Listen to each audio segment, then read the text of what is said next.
আজকে তোমাদের পাউরুটি দিয়ে একটা মিষ্টি খাবার করে দেখাবো। কেমন লাগছে তোমাদের দেখো। 4 পিস ব্রেড নিয়ে নিয়েছি। এই ব্রেডগুলোকে আমি ছোট ছোট পিসে কাট করে নেব। এইভাবে ছোট ছোট পিস করব। মোটামুটি দেখো এই রকম পিস হবে, ছোট ছোট পিস হবে। আমি এবার একটু সাদা তেল দেবো, এতটা তেল দেবো। এর সঙ্গে 1 চামচ মতো ঘি দিয়ে দেবো। তেলের মধ্যে 1 চামচ ঘি দিয়ে দেবো। এই ঘিয়ের মধ্যে পাউরুটির পিসগুলোকে আমি দিয়ে দেবো। লো ফ্লেমেই রান্নাটা করতে হবে। এবার এটাকে ভাজা ভাজা করে লাল লাল যতক্ষণ না ভাজা হচ্ছে এটাকে আমি ভাজতে থাকবো। এটা দেখো বেশ লাল লাল রং হতে বসেছে। যদি তোমরা মনে করো যে একটু ঘি লাগবে, আর একটু ঘি মাঝখানে অল্প দিয়ে দিতে পারো। খুব বেশি ঘি দরকার লাগবে না, ওইটুকু ঘি যথেষ্ট। এটা বেশ দেখো লাল লাল রং হয়ে গেছে।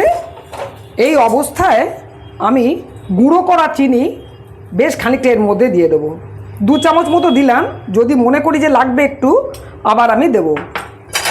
এটাকে নিয়ে ভালো করে কিন্তু নাড়িয়ে নেবে। সাথে সাথে কিন্তু নাড়াতে হবে, চিনি দিয়েছো তো, চিনিটা ক্যারামেল হয়ে গিয়ে লেগে যেতে পারে। সঙ্গে সঙ্গে একটু নাড়িয়ে নিতে হবে। চিনিটাও দেখো এর সঙ্গে বেশ গলে গেছে।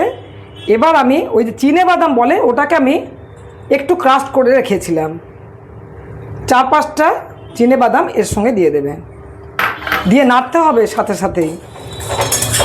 বাদামটা দেওয়ার পরেও কিন্তু খুব ভালো করে নাড়িয়ে নিতে হবে, যাতে বাদামের সঙ্গে চিনিটাও ভালো করে কোট হয়ে যায়। এই যে বাদামটা দেওয়ার পরে নাড়ানোর পরে এত সুন্দর একটা মুচমুচে ভাব আসে, খুব ভালো লাগে খেতে। বাচ্চাদের যদি দাও, বাচ্চারা খুব সুন্দর এনজয় করে খাবে। কিন্তু এটা দেখো আমার হয়ে গেছে, একদম মুড়মুড় মুড়মুড় করছে।